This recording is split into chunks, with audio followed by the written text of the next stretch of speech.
Un bonhomme rempli de cœur, de bonté, qui a surtout fait de la rando loisir. Si vous nous suivez, vous commencez à comprendre un peu le vocabulaire, sinon inquiétez-vous pas, on va vous démêler tout ça. Il s'agit de Gilles Girard qu'on va rencontrer aujourd'hui. C'est notre invité. Bienvenue à notre rando-rencontre. Ici, Pascal Auger. Salut les passionnés. Je suis journaliste, conférencier, formateur, secouriste certifié pour Québec-Compostelle, qui est préparé, formé, inspiré pour marcher au Québec ou encore Compostelle et instigateur coordonnateur du chemin du Québec, 1200 km entre Montréal et le bout du monde, le phare de Cap-Gaspé. Donc, avec notre invité Gilles Girard, aujourd'hui, on va vous faire découvrir autre chose. Alors, on va se promener un peu au Québec, on va sortir du Québec également. Il va aussi nous amener dans le Grand Canyon où il a fait de la rando pendant environ une semaine. Il est allé là à quelques occasions et selon lui, c'est un des endroits les plus magiques sur la planète. Donc, on sort vraiment des sentiers battus. On sort de Compostelle, on sort du Québec, on sort d'ailleurs, c'est le fun. On est dans la passion de la randonnée. Et qui dit passion de la randonnée, on dit passion également de l'être humain, de cette communauté de marcheurs. C'est bien, bien agréable. Alors, c'est votre rando-rencontre que vous regardez peut-être en direct les lundis à compter de 12h15 sur le profil Facebook de Pascal Auger. C'est moi, ça. Et puis, vous regardez peut-être en rediffusion sur le profil Facebook ou encore sur la chaîne YouTube de Québec-Compostelle. On est également à la radio, CKVL dans le Grand Sud-Ouest de Montréal, CILE Havre-Saint-Pierre, CKCJ Lebel-sur-Quévillon, CJTB Tête à la baleine, et puis partout sur la planète avec la web radio planétaire Allô la planète à partir de la France. Donc, on échange pendant les prochaines minutes sur la randonnée pédestre de longue durée. 3 catégories là-dedans. Donc, on se promène un peu dans tout ça. On vous explique le tout. On parle de préparation, on parle d'équipement, quoi avoir, quoi ne pas avoir, quoi faire, quoi ne pas faire. Et c'est surtout les invités qui vous expliquent ça. Oui, je suis formateur, conférencier, mais j'aime bien ça quand ça vient des invités eux-mêmes qui nous apportent des choses. Même moi, j'apprends régulièrement des choses de ces gens-là. Et c'est vraiment, vraiment génial là-dessus. Donc, on se promène, comme je viens de le mentionner, partout sur la planète, souvent sur les circuits québécois, le chemin du Québec, Compostelle, etc. Puis c'est le fun d'aller ailleurs et de découvrir autre chose. C'est ce qu'on va faire aujourd'hui. Je me permets également de vous parler du sujet dont je jasais pendant la semaine. Si vous me suivez sur les médias sociaux, chaque semaine, j'ai comme un sujet que je jase. Et puis, cette semaine, je parlais des qualités des randonneurs. Qu'est-ce qui distingue davantage les randonneurs? Et vous avez peut-être des qualités qui vous viennent en tête. Allez voir ça, vous pourrez également y participer. Moi, ce qui me vient en tête, entre autres, pour les randonneurs de longue durée, 3 grands mots donc qui me revenaient, c'était persévérance, parce que pour vouloir traverser, faire 800 km, 1000, 2000, marcher 1 mois, 2 mois, il faut être persévérant. Une autre grande qualité, c'est la tolérance. Tolérance parce qu'on apprend et on apprend des autres. On connaît des gens de partout à travers la planète, mais on ne voit pas toujours les choses de la même manière, donc on apprend là-dessus. Également, l'adaptation, justement, qu'on doit faire au fur et à mesure, parce qu'on voit toutes sortes de situations, l'adaptation à la température, aux gens, au terrain, etc. Et puis, en dernier lieu, bien l'empathie, parce que quand on fait de la rando de longue durée, on aide les gens, c'est encore plus naturel. Écoute, tu es sur un chemin, il y a juste une personne, puis qui a peut-être un petit problème ou un gros problème, c'est automatique qu'on va l'aider, donc c'est vraiment de belles qualités qu'on a en tant que randonneur, puis c'est des quelles qualités de base qu'on devrait avoir en tant qu'humain également. Alors, je parlais de ça, allez voir la capsule, ça vous tente d'en regarder davantage. Alors, on se lance comme d'habitude, n'oubliez pas, vous pouvez me rejoindre en tout temps via le Facebook, directement sur le site Internet, il y a une grosse flèche jaune avec un bouton vert, vous pouvez me rejoindre là. Le Facebook également, c'est possible par Messenger, par courriel, même par téléphone, tout ça est disponible sur le site Internet québeccompostelle.com. On se promène partout à travers le monde avec nos différents invités. Des fois, c'est à côté de chez nous. Des fois, c'est à l'autre bout de la planète. Cette fois, on s'en va sur l'île de Montréal. Non, je pense à l'extérieur de l'île. Hein? T'es à Repentigny, hein? Non, je suis vraiment sur l'île. Ah, sur l'île, OK. Je ne sais pas pourquoi. Je suis juste à côté du pont Hippolyte. Bah, parce que à un moment donné, on avait parlé de Repentigny. Mais voilà, donc, Gilles qui est avec nous aujourd'hui, on va parler, ce qui est vraiment le fun, parce qu'avec Gilles, ça va nous permettre de parler d'un autre volet de la rando. Souvent, si vous me suivez sur les médias sociaux, etc., on parle de rando communautaire. Des fois, on parle aussi un peu de rando autonomie, plus en forêt-lac. Mais là, avec Gilles, on va parler un peu plus de ce que j'appelle la rando loisir et rando tourisme. Rando tourisme, souvent, c'est une semaine de rando, mais plus touristique. Puis également, la rando loisir, ben, c'est de la rando d'un jour, donc que l'on fait souvent. Puis ça, Gilles, il en a fait énormément, même été guide à quelques moments, donc on va pouvoir en parler. Merci beaucoup, Gilles, d'être là. Ça me fait plaisir. Gilles, ben justement, pour nous mettre en matière, là, explique-nous, là, déjà, corrige-moi, déjà, tu es à Montréal. Qui est Gilles Girard? Ben, j'ai 67 ans maintenant. J'ai travaillé 35 ans dans le secteur hospitalier à Saint-Luc, principalement en radiologie, principalement comme brancardier. Donc, mon métier était d'aller chercher le patient à sa chambre et de le transporter en chaise roulante, en civière, avec le lit. Aux soins intensifs, on transporte le lit au complet, de l'amener passer sa radio, puis après ça, on faisait le trajet inverse. Ça a été l'emploi que j'ai fait le plus longtemps. Vers la fin, à cause de différents problèmes de santé, je me suis en allé assistant technologue, où là, tu marches moins, tu es là pour, le mot le dit, aider le technologue dans son travail. Puis à travers tout ça, tu as eu des aventures de rando, puis tu as même servi de guide. Tu peux me résumer ça avant qu'on rentre dans le vif du sujet? Ben, en 1987, écoute, il y a des dates dont je ne suis même pas sûr, mais autour de 1987, par hasard, moi et un de mes amis, on s'est retrouvés c'était à la fin de l'automne, on s'est retrouvés au pied du mont Pitchoff, dans les Adirondacks. On s'est dit, bon, on monte. On est redescendu. J'avais trouvé ça assez difficile. Je n'étais pas en super forme, j'étais fumeur. Mais le printemps d'après, j'ai eu le goût de continuer puis de recommencer. Puis c'est vraiment à ce moment-là, lorsque j'ai repris, que j'ai pogné la piqûre là, qui est venue me chercher là, comme une passion. Puis moi, comme je te disais l'autre jour, la randonnée, pour moi, c'est le meilleur terme, c'est plate, c'est un terme anglais, c'est du hiking. C'est-à-dire que c'est de la marche en montagne. C'est ça qu'on faisait. C'est vrai que tu apportes quelques bons points. C'est vrai que des fois, le français a des avantages sur l'anglais, des fois, l'anglais a des avantages sur le français. En anglais, on a quelques termes supplémentaires qu'on peut se servir pour identifier un petit peu plus ce que l'on fait. Nous, en français, on a presque juste randonnée ou marche comme mot. Puis, tu sais, nous, quand on fait une longue randonnée, oui, c'est de la marche, mais on est à mi-chemin entre de la rando. Ah, écoute, ben là, on pourrait. Mais explique-moi, je sais que tu as quand même un peu une opinion là-dessus. Comment tu vois ça, toi, randonnée puis marche? Ben, écoute, Selon le petit Gilles, ça s'appelle, c'est qu'à voir la définition? OK. Pour expliquer un peu ce que je vais dire après, il faut comprendre aussi que j'ai une formation de professeur de français au secondaire. J'ai un baccalauréat en enseignement. Je ne m'en suis jamais servi. Les circonstances de la vie ont fait que. Mais je suis un peu pointilleux des fois sur les mots, effectivement. Alors, j'ai fait des recherches. Et effectivement, comme tu le dis, en français, c'est pas si facile que ça. Je pense que pour décrire ce que je faisais, le mieux, c'est vraiment les deux mots. Randonnée en montagne. Moi, s'il n'y avait pas de dénivelé, s'il n'y avait pas de sommet, je ne faisais pas ça. Ça nous prenait des sommets, des dénivelés. Et on fait ça principalement aux États-Unis pour la première raison, c'est que, bon, la plupart des gens savent que le bouclier canadien, c'est la plus vieille chaîne de montagne au monde, ou une des plus vieilles, ce qui explique que nos montagnes sont basses, et à cause qu'elles sont basses, ils n'ont pas souvent de sommets dénudés. Il y a 3 000 à 4 000 pieds et plus au Québec, un quasiment dans le Labrador, puis 2 dans le parc de la Jacques-Cartier, ce qui est quand même un peu loin de Montréal. Dans les Adirondacks, il y a 46 sommets de plus que 4 000 pieds. Alors, on voit la différence.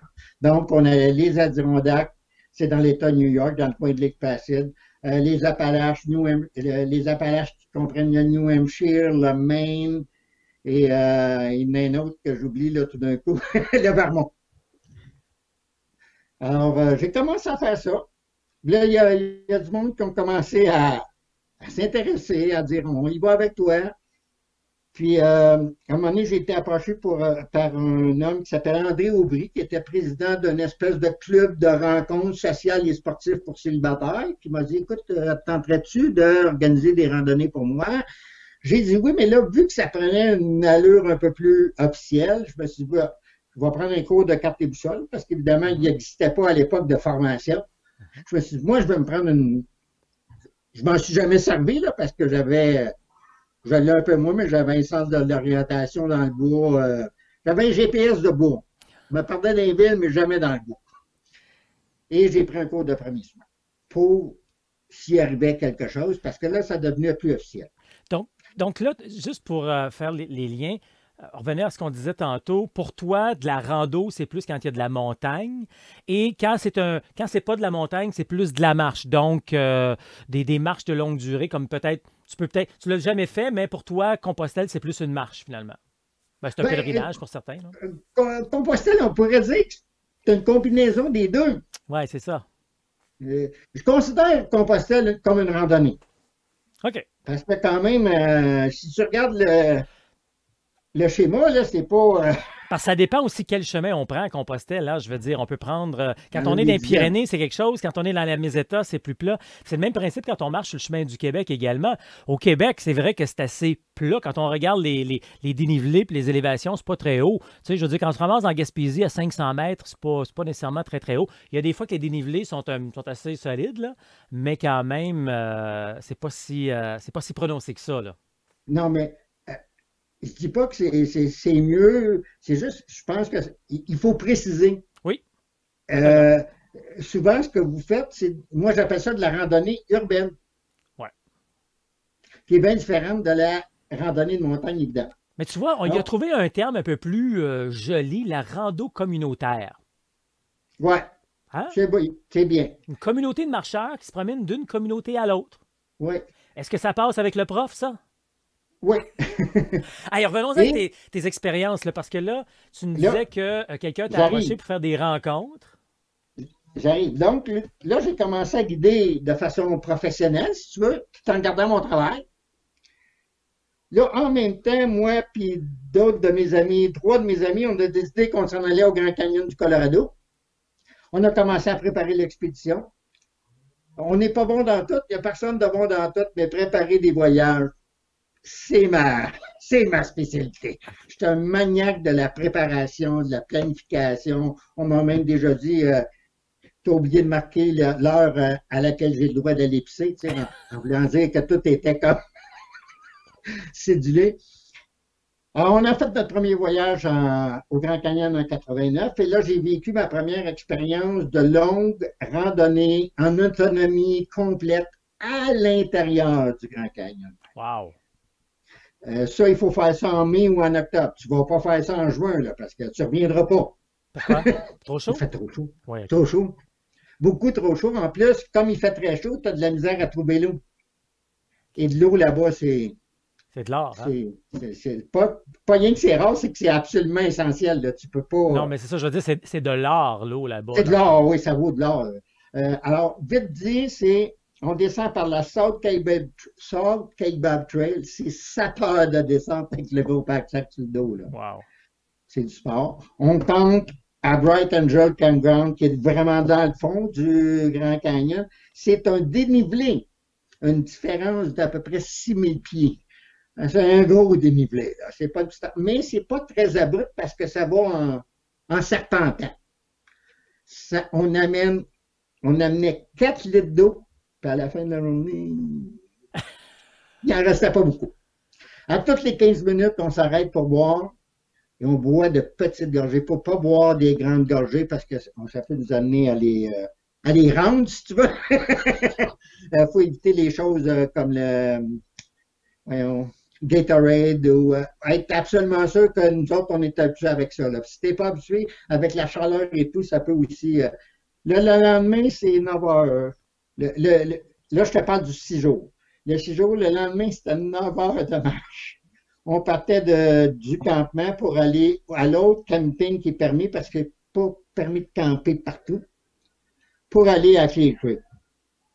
Où là, on arrive, il y a un autre petit ruisseau. Là, nous autres, on a fait la farce que quand on s'est mis les pieds dans le ruisseau, le niveau du ruisseau a baissé de quelques mètres, tellement on avait les pieds brûlants. On avait absorbé toute l'eau qu'il y avait alentour. C'était vraiment là. Dis-moi. T'as beau avoir les bas que tu veux, Dis-moi, Gilles, on est à Oui. peu près, on est rendu à peu près à mi-chemin dans tout ce qu'on veut. Genre, je sais OK. que tu as d'autres randos que tu veux me parler aussi, mais je veux juste que tu me dises, le Grand Canyon, quand on pense à ça, on le voit, on n'est pas tous allés là, hein, c'est minoritaire ceux qui sont allés là. On voit le grand trou, la gorge. Puis généralement, on voit ça du sommet.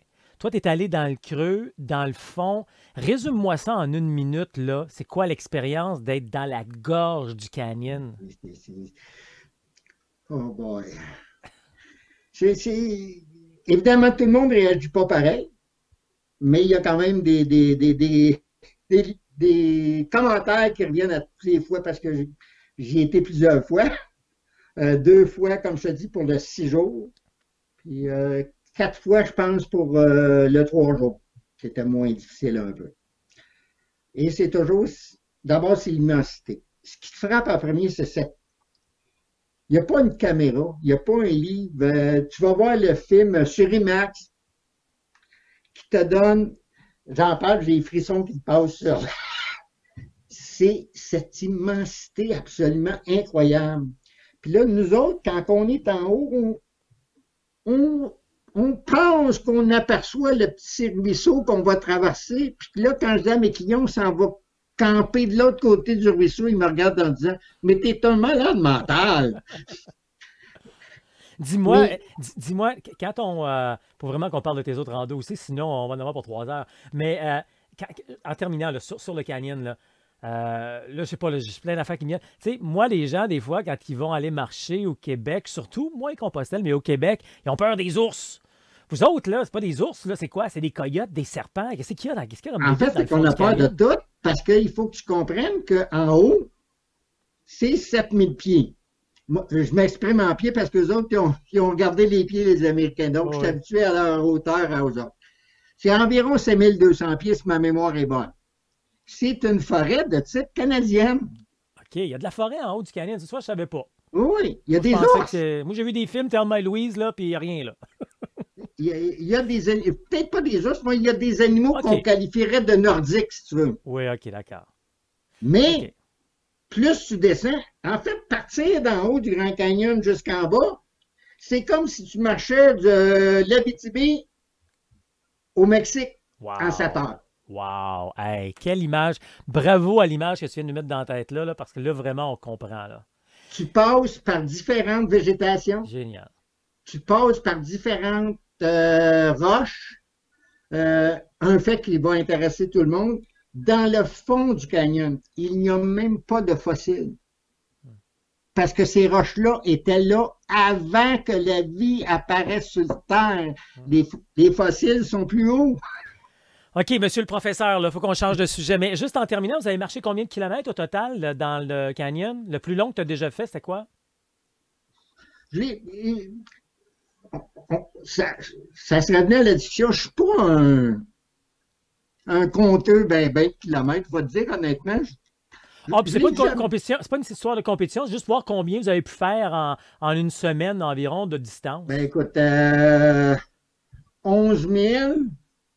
Faudrait que je le calcule. Je ne l'ai jamais calculé, moi, t'avouer. Mais vous avez marché à tous les jours? Oui, à tous les jours. Puis à tous les jours, une dizaine de kilomètres? À peu près, Donc peut-être approximativement. 100 kilomètres. OK, ben c'est bon, c'est vraiment très bien, surtout À peu dans le près. canyon avec les souliers, la végétation, pas la végétation, mais le terrain accidenté. Tout. OK, hey, on met ça dans le petit tiroir. Je te dis, il nous reste 5 minutes ensemble, là. Oh Puis là, tu as boy. plein d'autres affaires que tu as fait. Là. Parle-moi de tes coups de cœur. Là. C'est quoi les autres affaires que tu aimerais nous jaser? Je sais que tu as fait beaucoup là, les Adirondacks, les Ben, États-Unis, les sept sommets, quelque chose comme ça. les 46. 40, 46. Mais il n'y a pas une patente aussi des 7 sommets? Oui, mais ça, c'est pas dans les OK, Adirondacks, c'est c'est un beau. autre affaire. Écoute, tu vois, moi, je m'y connais moins là-dedans. C'est pour ça que j'aime savoir des passionnés comme toi. Mais parle-moi des autres, des 46 sommets, c'est quoi ça? Dans les Adirondacks, il existe une organisation qui s'appelle les 46ers. C'est les gens qui ont fait les 46 sommets d'en haut de 4000 pieds dans les Adirondacks. J'ai rien contre ça. Ceux qui aiment ce genre de choses-là, moi, je les ai pas toutes faites, puis carrément, pour moi, là, je parle, je m'en fous complètement. Moi, quand j'avais une montagne que je trouvais, celle-là, là, Alain Petit-Quelque-chose, le Mont Giant, qui est une montagne quand même. Faut pas la faire la première fois que tu fais de la randonnée en montagne. Va pas faire le Mont Giant. Mais c'est une montagne que, elle a quelque chose que les autres n'ont pas. J'y allais à tous les ans. Plutôt que d'en faire une nouvelle, là, t'en trouves une. Là. Hey, celle-là, il faut que je la monte à ma gang. Le Mont Cascade était la montagne de début. À chaque année, la première montagne qu'on faisait, c'était le Mont Cascade. Pourquoi? Parce que c'est une montagne relativement facile et avec un sommet à 360, avec des vues et des paysages absolument splendides. Puis, il y a quelque chose qui pas m'embête, ni me gêne, mais beaucoup de gens, pas nécessairement sur tes sites, mais comme je suis sur plusieurs pages d'amateurs de montagne et tout ça, les gens qui parlent de défis. À moi, là, mon prochain défi, c'est ça. Je ne dis pas que c'est pas vrai. Moi, j'ai jamais considéré ça comme un défi. C'est pas comme ça que je voyais les choses. Moi, je voyais tout simplement, c'est là, ça me tente de le faire. Comment je fais pour le faire? Ben, il y en a que c'est des défis, puis il y en a que c'est la contemplation. Chacun sa patente. Ben, moi, c'était juste moi, c'était le plaisir. J'aimais ça faire ça, puis ouais, on y va. Mais la plus belle, dans la région, tout le monde va te dire, c'est le Mont Lafayette dans le New Hampshire parce qu'elle a une crête. Tu marches sur une crête pendant 1 heure et demie, tu as du 360. Il nous reste à peine 2 minutes. Je veux que tu me dises, on est allé au Canyon. Je sais que tu es allé dans l'Amérique du Sud. Va faire, je te réinvite. Je sais que tu es allé dans l'Amérique du Sud également. Là, on est allé au Grand Canyon. Tu nous as amené maintenant aux États-Unis. Au Québec, là, t'aurais-tu un coup de cœur? Qu'est-ce que tu nous dis en à peu près 1 minute, là? Une montagne qu'on marque. Écoute, je ne passe pas tout à fait. Je suis certain du nom de famille, mais pas du prénom. Mais dans le parc de la Gaspésie, on parle tout le temps du Mont Albert et tout ça, qui est très beau, là, je l'ai fait. Mais il y a une petite montagne qui s'appelle le Mont Eugène Fortin, que j'ai fait avec mon ami à l'époque. Et on a tous les deux trouvé un petit coup de cœur. C'est une belle montagne, une belle vue, mais elle n'est pas faite souvent parce qu'elle ne représente pas de défi. Fait que le monde dit, moi, il n'y a pas de défi, je ne la fais pas. Elle est où, cette montagne-là, en Gaspésie? C'est dans le parc de la Gaspésie. À peu près où? Proche de quoi? Oh, là, Une référence, non?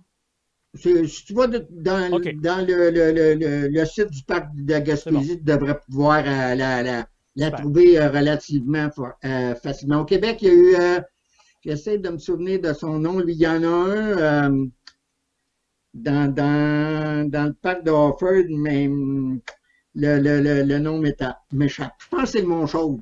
Oui, ça se peut, parce que tout le Mont Giroux, le Mont Chauve, le Mont Harford. Ça, j'ai beaucoup aimé ça. Gilles, il faut qu'on termine. Dis-moi, dis-moi, Gilles, qu'est-ce que tu retiens de toutes ces aventures-là que tu as eues en randonnée, en montagne, en marche, en nature? Qu'est-ce que tu retiens de tout ça? Oh, c'est pas long. Écoute, c'est sûr que bon, j'en ai fait tout seul, j'en ai fait avec des blondes, j'en ai fait en étant guide avec des groupes. J'en ai pas fait beaucoup comme participant avec des groupes, mais j'en ai fait aussi. Je dirais que on n'est pas tous pareils, ça c'est sûr, mais moi, ça a vraiment été la partie la plus importante de ma vie. Ça a duré 23 ans quand même. Et la partie la plus plaisante de ma vie. J'adorais ça. Je me suis débrouillé pour pouvoir en faire malgré des moyens financiers assez limités. Et là, ça m'a ouvert aux autres, à partager mon expérience avec d'autres. Ça m'a amené complètement ailleurs comme pour finir, comme je te disais, j'ai fini mon dernier voyage en 2008 à Terre de Feu en Argentine. Je m'en souviens encore, quand l'avion a viré puis j'ai vu le village, j'ai dit, ça se peut pas. Ça se peut pas qu'un gars qui fait 22 000 $ par année soit rendu ici. C'était comme... Puis là, j'étais tellement content de cette vie-là que j'ai eue. C'est sûr que ça a demandé beaucoup de travail. Là, ceux qui disent que je suis chanceux, on passera à une autre affaire. Il y a eu beaucoup, beaucoup de travail à travers ça. Mais ça m'a apporté une richesse d'amitié, des amitiés qui sont plus solides que les amitiés ordinaires parce qu'on a vécu des épreuves. Même si des fois on ne se voit pas pendant 5 ans quand on se revoit. Tu te souviens-tu quand? Gilles, c'est sûr, ces images, cette fraternité, cette chaleur humaine, qu'on se laisse sur une bonne note. Merci beaucoup de ton temps. Tu es vraiment un modèle puis une inspiration. Merci, Gilles. Ben, je te remercie beaucoup, c'est rare qu'on me dit ça. C'est le temps maintenant de regarder notre calendrier des activités. Je vous invite à aller faire un tour sur le site internet québeccompostelle.com. Tout dépendant si vous regardez sur un téléphone, une tablette, là, un endroit quelque part là-dedans, il y a un petit pictogramme d'un calendrier ou c'est écrit calendrier dans le milieu de votre écran. Vous aurez plus de détails. Mais avant de regarder le calendrier, je veux surtout vous jaser des activités que l'on fait pour les entreprises, de team building, formation, entreprise, team building. Il y a toujours un programme qui vient appuyer le 1% des entreprises, donc qui doivent investir dans la formation. Donc, c'est ça qui est intéressant. Je vous dis ça parce que là, aujourd'hui, je vous parle d'un programme en tant que tel, mais peut-être que dans 3-4 mois, il n'existera pas. Mais il y en a plein d'autres également. Donc, ça dépend quand vous regardez. Là, vous regardez peut-être en direct, là, mais sinon, vous regardez peut-être en rediffusion 3-6 mois, 1 an, etc. On a donc une formation, OK, de team building innovatrice. Ce qui est vraiment cool, ce qui m'excite vraiment là-dedans, là, c'est que, oui, on est habitué à voir, je sais, moi-même, j'ai déjà travaillé pour des entreprises, puis on a des activités team building, puis c'est le fun, c'est génial.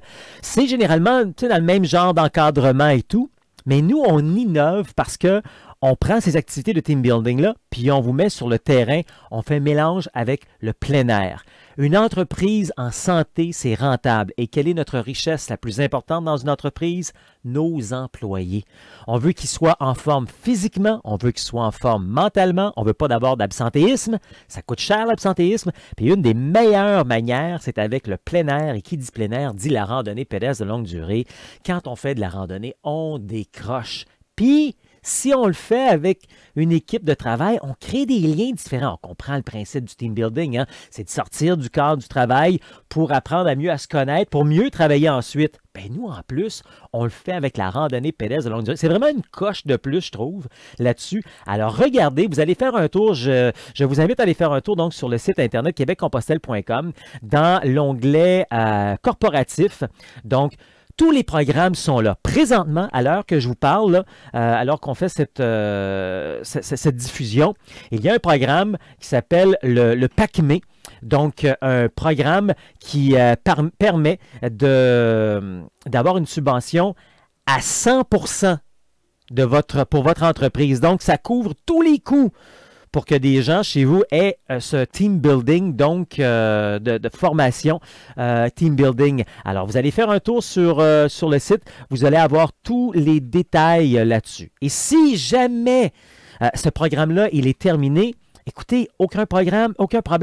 On a d'autres programmes également qui tombent dans un autre investissement gouvernemental à 80%.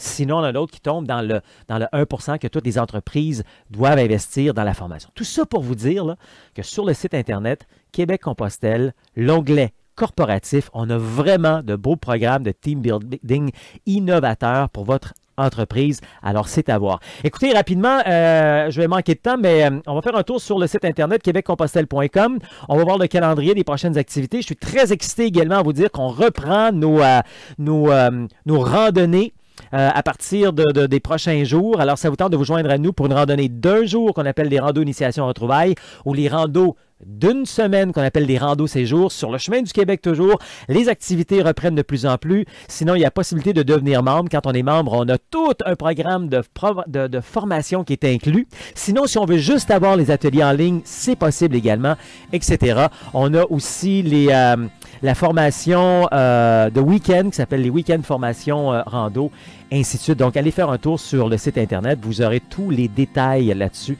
C'est vraiment très, très agréable, très, très excitant. Donc, voyez le calendrier pour les prochaines activités. Trouvez votre atelier, trouvez votre chemin. Voyez ce calendrier sur québeccompostelle.com. N'oubliez pas qu'on est également sur Facebook. On est sur Instagram avec de sacrées belles photos du chemin du Québec également. On est sur YouTube. On est partout. Vous ne pouvez pas nous manquer. Il y a plein d'informations partout. Québec-Compostelle, ça marche.